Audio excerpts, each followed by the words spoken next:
আসসালামু আলাইকুম প্রিয় ছাত্ররা, কেমন আছো তোমরা? আশা করছি ভালো আছো। আমিও ভালো আছি। আমি আকলিমা আক্তার, প্রভাষক অর্থনীতি বিভাগ, Dhaka college, Dhaka. Dhaka college online ক্লাসে তোমাদের সবাইকে স্বাগত জানাচ্ছি। আমি আজকে মাস্টার শেষ বর্ষে গ্রামীণ অর্থনীতি কোর্সটি নিয়ে হাজির হয়েছি। আমি আজকে তোমাদের পড়াবো খাদ্যের স্বয়ংসম্পূর্ণতা অর্জনে বাংলাদেশের প্রয়োজনীয় গুরুত্বপূর্ণ পদক্ষেপ সমূহ। তো বাংলাদেশের খাদ্যের স্বয়ংসম্পূর্ণতা অর্জনের জন্য একটি দেশকে প্রথমত হচ্ছে খাদ্যের স্বয়ংসম্পূর্ণ হওয়াটা একটা গুরুত্বপূর্ণ একটা ভাইটাল ইস্যু, তাই না? যে খাদ্যের স্বয়ংসম্পূর্ণ যদি কোনো দেশ না হয় তাহলে তার সব উন্নয়নই মানে দেখা যায় কি বাধাগ্রস্ত হয়।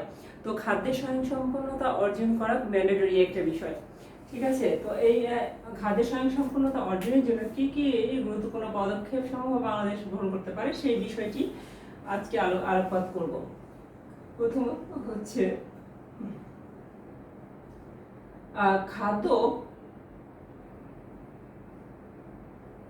খাদ্য আমদানির সুযোগ, খাদ্য আমদানির সুযোগ ব্যয় অত্যন্ত বেশি।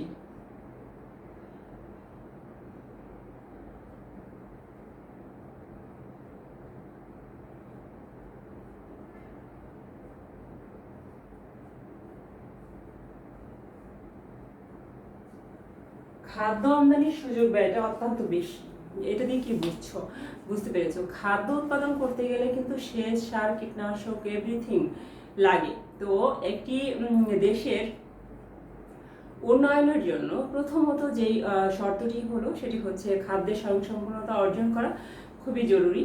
তো এখানে খাদ্যের স্বয়ংসম্পূর্ণ যখনই একটি দেশ হয়ে যায় তার সেই জন্য কিছু ক্রাইটেরিয়া হচ্ছে তাকে ফলো করতে হয়। সেই ক্রাইটেরিয়াগুলো কি?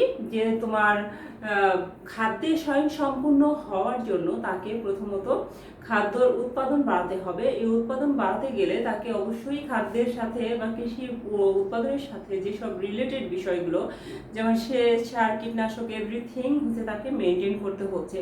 মেনটেন করেও কিন্তু তার জন্য একটা প্লাস পয়েন্ট এটাই যে তাকে বিদেশ থেকে আর খাদ্যপণ্য আমদানি করতে হচ্ছে না।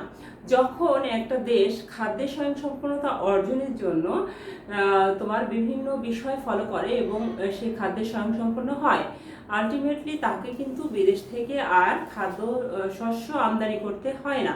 যখন শস্য আমদানি করতে না হয় তখন কিন্তু তার হচ্ছে আদার যে ডেভেলপমেন্ট সেটা অলরেডি হচ্ছে তোমার ফুলফিল হয়। ঠিক আছে, তো এই বিষয়টি অত্যন্ত গুরুত্বপূর্ণ যে খাদ্য আমদানির সুযোগ ব্যয় অত্যন্ত বেশি। খাদ্য আমদানির সুযোগ ব্যয়টা বেশি হওয়ার কারণে যদি খাদ্য পণ্য উৎপাদন করা হয় তাহলে কিন্তু আর আমদানিটা করতে হয় না, ফলে কিন্তু একটা দেশ এগিয়ে যায়। 2 নাম্বার সেটা হচ্ছে খাদ্যের যোগান ব্যাপারটি জীবন ধারণের সাথে সম্পর্কিত। খাদ্যের যোগান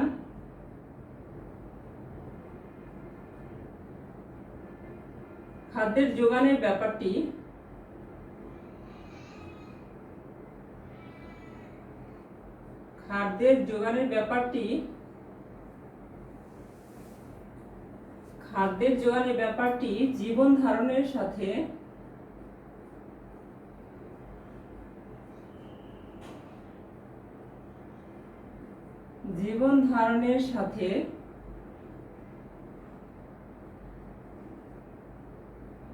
সম্পর্কিত।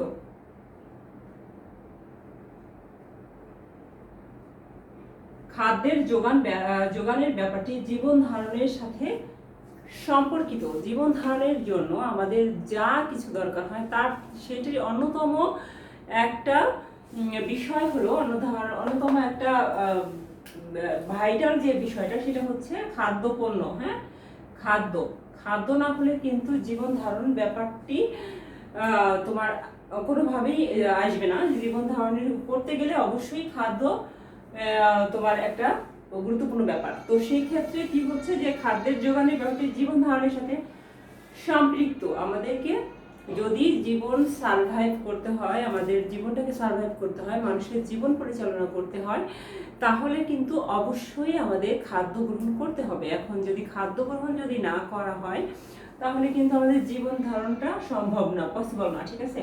তো খাদ্যের যোগানের ব্যাপারটির সাথে জীবন ধারণের যেহেতু একটা গুরুত্বপূর্ণ বিষয় রয়েছে, সেক্ষেত্রে অবশ্যই খাদ্য আমাদের কিন্তু লাগবে। অবশ্যই কি হবে? খাদ্য লাগবে। খাদ্য ছাড়া জীবন ধারণ এটা কিন্তু কল্পনা করা যাবে না, ঠিক আছে? তো খাদ্য ছাড়া কিন্তু জীবন ধারণের সাথে খাদ্যের যোগানের এক ব্যাপারটি সম্পৃক্ত। এখন যদি সেই খাদ্যের যোগানটি যদি না পাওয়া যায়, যদি খাদ্যের যোগানটি ঠিক মতো না আসে, তাহলে কিন্তু কোনো দিকই ঠিক মতো হচ্ছে পরিচালনা করা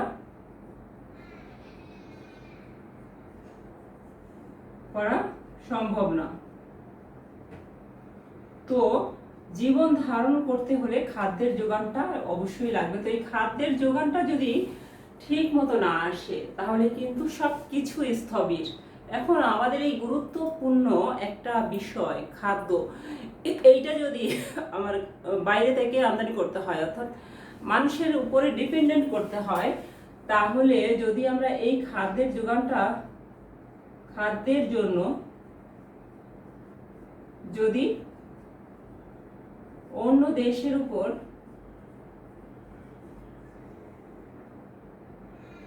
ডিপেন্ড করতে হয়, ঠিক আছে, নির্ভর করতে হয়,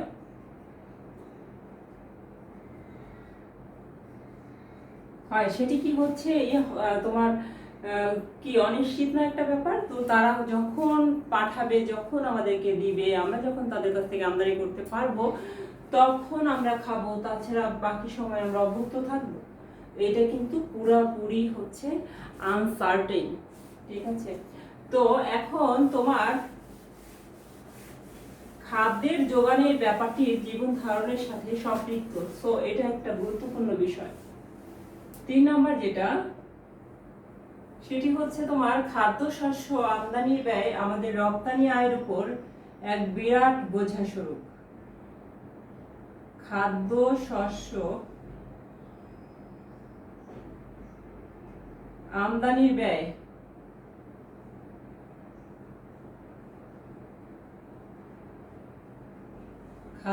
কি আমদানির ব্যয় আমাদের রপ্তানি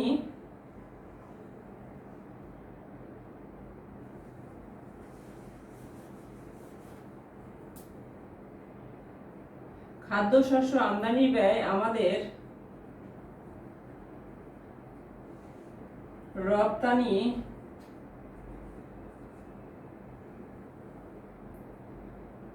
আয়ের উপর এক বিরাট বোঝা স্বরূপ, ঠিক আছে? তো প্রিয় ছাত্ররা, এই জিনিসটা যদি, এই পয়েন্টে যদি তোমরা খেয়াল করো, তাহলে দেখবে যে খাদ্যশস্য আমদানির ব্যয় আমাদের যে রপ্তানি আয় আছে তার একটা বিরাট অংশ, বিরাট বোঝা স্বরূপ, ঠিক আছে? রপ্তানি আয়ের উপরে একটা বড় চাপ খাদ্যশস্য আমদানির ব্যয়। আমাদের এখানে একটা এস্টিমেশন করা দরকার। দেখো, 1973 থেকে 1977 সালে, হ্যাঁ, মোট তোমার মোট আয়ের, রপ্তানি আয়ের, ঠিক আছে, মোট রপ্তানি আয়ের 17% এই চলে গিয়েছিল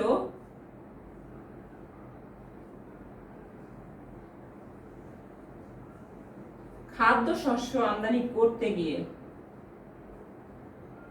তাহলে বুঝো ব্যাপারটা কি রকম হয়। শস্য আমদানি করতে গিয়ে রপ্তানি আয়ের 17 ভাগ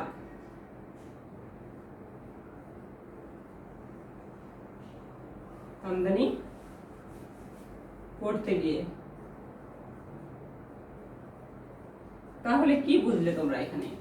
ব্যাপারটা কিন্তু এমন দাঁড়ালো যে 1973 থেকে 1977 সালে মোট যে আমাদের রপ্তানি আয় হয়েছিল, সেই রপ্তানি আয়ের 17 ভাগ চলে গিয়েছিল শুধুমাত্র একটা দেশের শুধুমাত্র খাদ্যশস্য আমদানি করতে গিয়ে। অর্থাৎ এখানে মোট রপ্তানি আয়ের 70 ভাগই চলে গিয়েছিল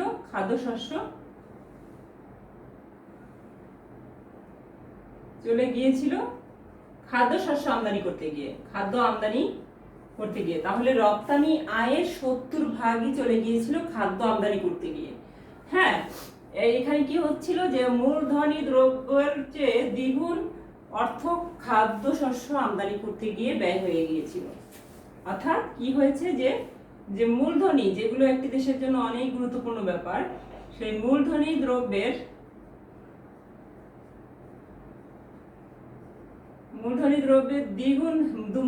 দ্রব্যের চেয়ে দ্বিগুণ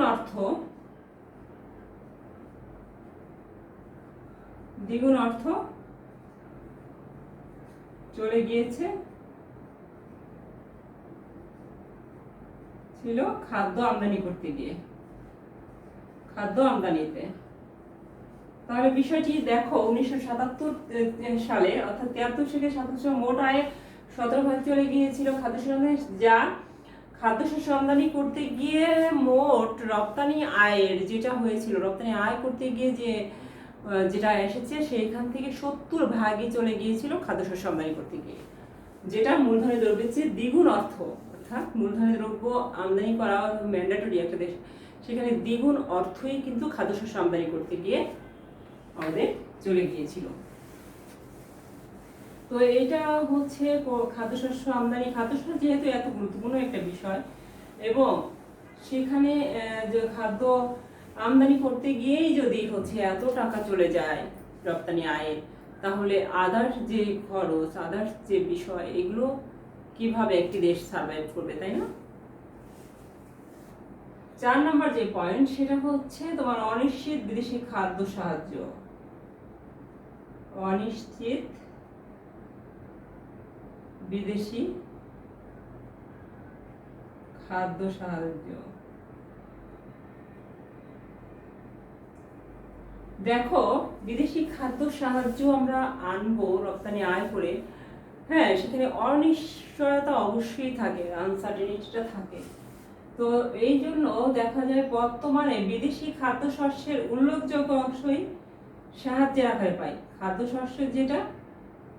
খাদ্যশস্যের উল্লেখযোগ্য অংশ সাহায্যের আকারে পাই। হ্যাঁ, তো এই ধরনের খাদ্য সাহায্য অনেকটা অনিশ্চিত। অবশ্যই এই ধরনের খাদ্য সাহায্যটা আমাদের জন্য অনিশ্চিত একটা বিষয়। সেটা হচ্ছে দাতা দেশের মন মেজাজের উপর নির্ভর করে, তাদের মর্জি, ঠিক আছে, তাদের মর্জির উপর নির্ভর করে যে তারা খাদ্য সাহায্য আমাদেরকে পাঠাবে কি পাঠাবে না।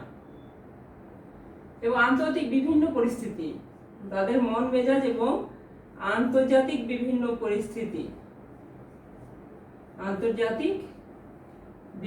পরিস্থিতির উপর ভিত্তি করে একটি দেশ কি হয়, খাদ্য সাহায্য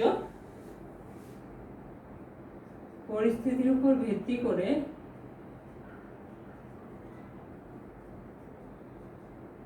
করে কি হয়, একটি দেশ খাদ্য সাহায্য পায়। হ্যাঁ, যেখানে দেখো 1974 সাল থেকে 1974-75 সালে একটা দুঃখজনক একটা ঘটনা ঘটে, যেটা হচ্ছে ইউএসএ খাদ্য আমদানির পূর্বেকার চুক্তি সমূহ পালন না করায় খাদ্য আমদানির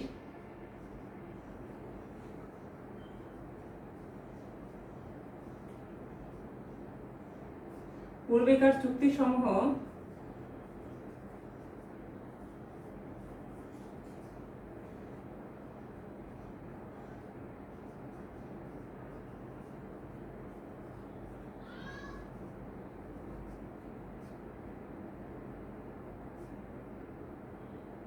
আমাদেরকে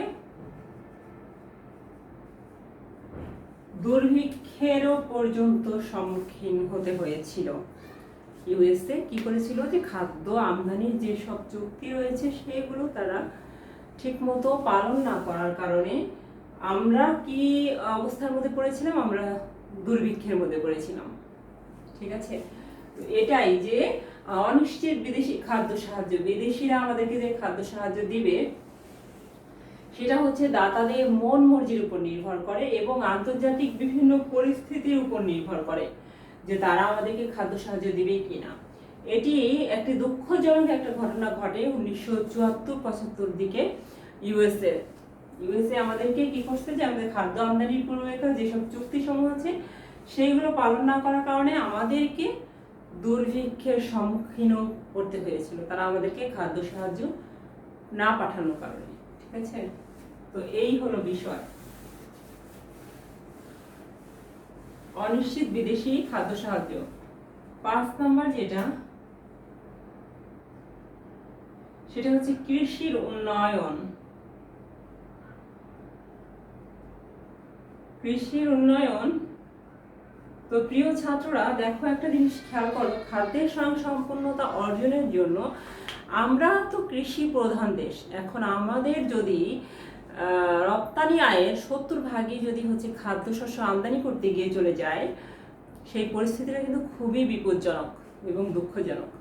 আমাদের কৃষি প্রধান দেশ, আমরা যদি কৃষিকে ঢেলে সাজাই, হ্যাঁ, আধুনিকায়ন করি, কৃষিকে শস্যের বহুধাকরণ করি, শিক্ষিত করি, কৃষকদেরকে ট্রেনিং দেই, ট্রেন আপ করি, হ্যাঁ, তারপরে হচ্ছে উচ্চ ফলনশীল বীজ, সার, কীটনাশক, সেচ ব্যবস্থার যদি ব্যবস্থা করি, আমরা যদি হচ্ছে কৃষি ঋণটা হচ্ছে খুব সহজে পেয়ে যাই, হ্যাঁ, তো এরকম বিভিন্ন ক্রাইটেরিয়া যদি ফুলফিল হয় তাহলে কিন্তু অবশ্যই কৃষির উন্নয়ন হয়। আর কৃষির যখনই উন্নয়ন সাধন ঘটবে তখন একটা দেশ অবশ্যই কি হবে, খাদ্যের স্বয়ংসম্পূর্ণতা অর্জন করতে অবশ্যই স্বয়ংসম্পূর্ণতা অর্জন হবে।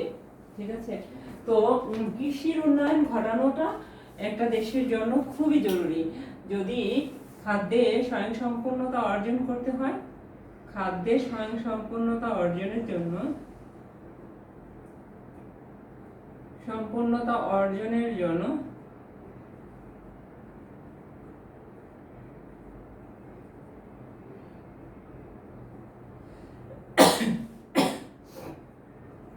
কৃষির উন্নয়ন অবধারিত। ঠিক আছে, কৃষির উন্নয়ন কিন্তু ঘটাতেই হবে, না হলে খাদ্যে স্বয়ংসম্পূর্ণতা অর্জন করা কোনোভাবেই সম্ভব না। যখন দেখা গেল 1973 থেকে 77 সালে এইভাবে 70% খাদ্য শস্য আমদানিতে চলে যাচ্ছে আমাদের দেশের টাকা পয়সা, তখন সবাই হচ্ছে খেয়াল করলো যে হ্যাঁ, কৃষির উন্নয়ন করা খুবই জরুরি, যেখানে কৃষির উন্নয়ন সাধন ছাড়া খাদ্যের স্বয়ংসম্পূর্ণতা অর্জন করা সম্ভব না। আমাদের কিন্তু কৃষি প্রধান দেশ, আমাদের ফসলি জমি অনেক, আমরা ইচ্ছা করলে যদি এই চাষাবাদটা ওইভাবে করি তাহলে কিন্তু আমাদের খাদ্যের স্বয়ংসম্পূর্ণতা চলে আসবে। ঠিক আছে, 6 নম্বর যেটা সেটা হচ্ছে কৃষি তোমার বৈদেশিক নির্ভরশীলতা হ্রাস। বৈদেশিক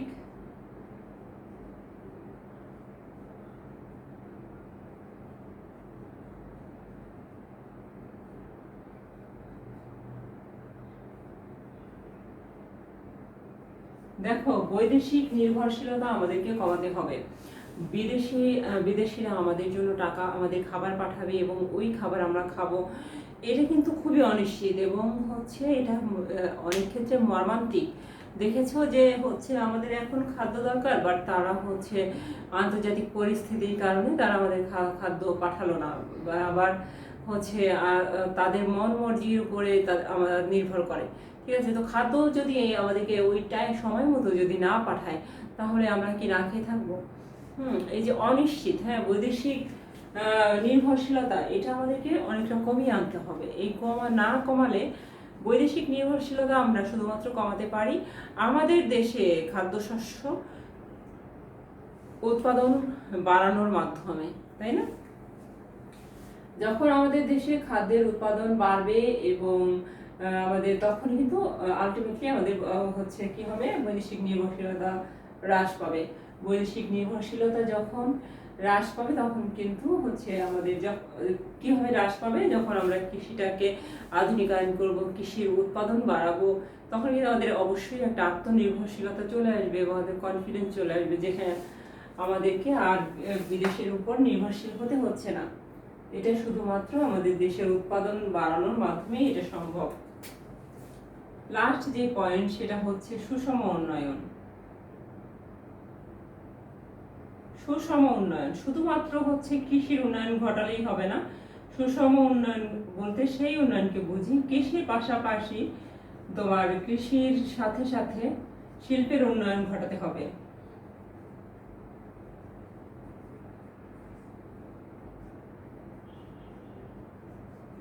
শিল্পের উন্নয়ন ঘটাতে হবে। কৃষির পাশাপাশি হচ্ছে শিল্পের উন্নয়ন ঘটাতে হবে। যখন কৃষির সাথে সাথে শিল্পের উন্নয়ন ঘটবে তখনই কেবলমাত্র সুষম উন্নয়ন ত্বরান্বিত হবে। হ্যাঁ, তো এই শিল্পের উন্নয়নের মাধ্যমেও দেশ অনেকটা এগিয়ে যাবে। তো তখন হচ্ছে এই কৃষির একটি দেশ খাদ্যের স্বয়ংসম্পূর্ণতা অর্জন করবে। তো ঠিক আছে, এই হচ্ছে যে খাদ্যের স্বয়ংসম্পূর্ণতা বাংলাদেশের প্রয়োজনীয় গুরুত্বপূর্ণ পদক্ষেপ সমূহ ছিল এই 7টি পয়েন্ট। 2 নম্বর যে টপিকটা আমি আলোচনা করব সেটা হলো তোমার বাংলাদেশের কৃষির আধুনিকায়নের জন্য, আচ্ছা এই যে আমরা খাদ্যের স্বয়ংসম্পূর্ণতা অর্জনের জন্য কৃষির কোনো বিকল্প নাই, তো তারই ধারাবাহিকতায় তারই আলোকে হচ্ছে আমি আরেকটি টপিক পড়াবো, সেটা হচ্ছে তোমার বাংলাদেশের কৃষির আধুনিকায়নের সম্ভাবনা। বাংলাদেশের কৃষি আধুনিকায়নের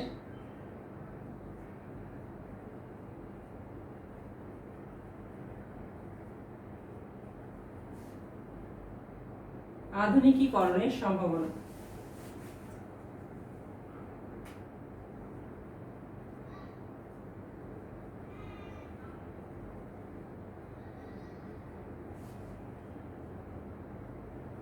কৃষি আধুনিকীকরণের সম্ভাবনা, এখানে হচ্ছে তোমার যে টপিকটা আছে যে উচ্চ ফলনশীল বীজ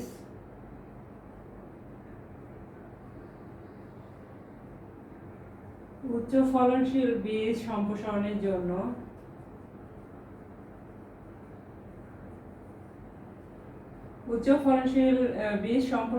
জন্য রাসায়নিক সারের ব্যবহার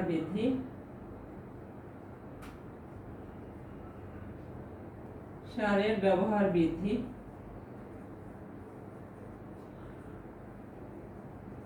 দেখো উচ্চ ফলনশীল বীজ সম্প্রসারণের জন্য কি করতে হবে, রাসায়নিক সারের ব্যবহার করতে হবে। উচ্চ ফলনশীল বীজ ব্যবহারের সাথে সাথে অনেক বেশি প্রোডাকশন পাওয়ার জন্য কি হবে, যে তোমার রাসায়নিক সারের ব্যবহার বাড়াতে হবে এবং এর সাথে ইউরিয়া সার বা জৈব সার এগুলোও ব্যবহার বাড়াতে হবে। 2 নম্বর যেটা হচ্ছে সেটা নিয়ে হচ্ছে নিবিড় চাষ পদ্ধতি, নিবিড় চাষাবাদ তখনই হবে যখন হচ্ছে তোমার একটা জমিতে আমি হচ্ছে এক সিজনে শুধুমাত্র হচ্ছে একটি বছরে এক ধরনের এক জাতীয় ফসল উৎপাদন না করে বিভিন্ন টাইপের ফসল উৎপাদন করা এবং হচ্ছে একটি ফসল উৎপাদন শেষে আবার আরেকটি ফসল উৎপাদন করা এবং জমিটাকে পতিত না ফেলে রাখা। ঠিক আছে, এটাই হচ্ছে নিবিড় চাষাবাদ পদ্ধতির একটা অন্যতম বিষয়। এবং এর সাথে সাথে তোমার হচ্ছে শস্য মৌসুমে বেশি শ্রমিক নিয়োগ করা। যখন আর কি ফসল উঠবে তখন শস্য মৌসুমে এবং যখন হচ্ছে তোমার ফসল লাগানো হবে এই টাইমটাতে বেশি শ্রমিক নিয়োগ করতে হবে।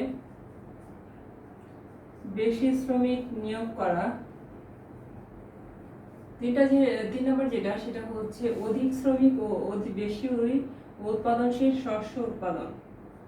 অধিক শ্রমিক নিয়োগ করে ফসল উৎপাদন করা।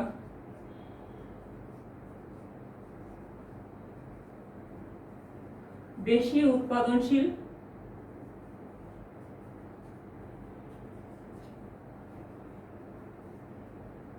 শস্য উৎপাদন করা। তো এই ছিল যে হচ্ছে তোমার বাংলাদেশের কৃষি আধুনিকীকরণের জন্য সম্ভাবনা সমূহ কি, যে উচ্চ ফলনশীল উচ্চ ফলনশীল বীজ সম্প্রসারণ করার জন্য, এটা কি বাড়ানোর জন্য তোমার রাসায়নিক সারের ব্যবহার বাড়ানো, এবং 2 নম্বর যেটা সেটা হচ্ছে নিবিড় চাষাবাদ পদ্ধতি। নিবিড় চাষাবাদ পদ্ধতি অর্থাৎ হচ্ছে জমিকে কখনোই পতিত ফেলে না রাখা, সেটাকে সেখানে সুন্দর করে চাষাবাদ করা। হ্যাঁ, তো কৃষি শ্রমিক নিয়োগ করা এবং অধিক ফলনশীল হচ্ছে বীজ বপন করা এবং সেগুলো উৎপাদন করা। ঠিক আছে, তো এই ছিল হচ্ছে আজকের আলোচনার বিষয়, বাংলাদেশের কৃষি আধুনিকরণের সম্ভাবনা আর খাদ্যের স্বয়ংসম্পূর্ণতা অধীনে বাংলাদেশের প্রয়োজনীয় গুরুত্বপূর্ণ পদক্ষেপ সমূহ। তো আজকের আলোচনার বিষয় আমার এই পর্যন্তই। তোমরা ভালো থেকো সবাই। ধন্যবাদ তোমাদের সবাইকে। আল্লাহ হাফেজ।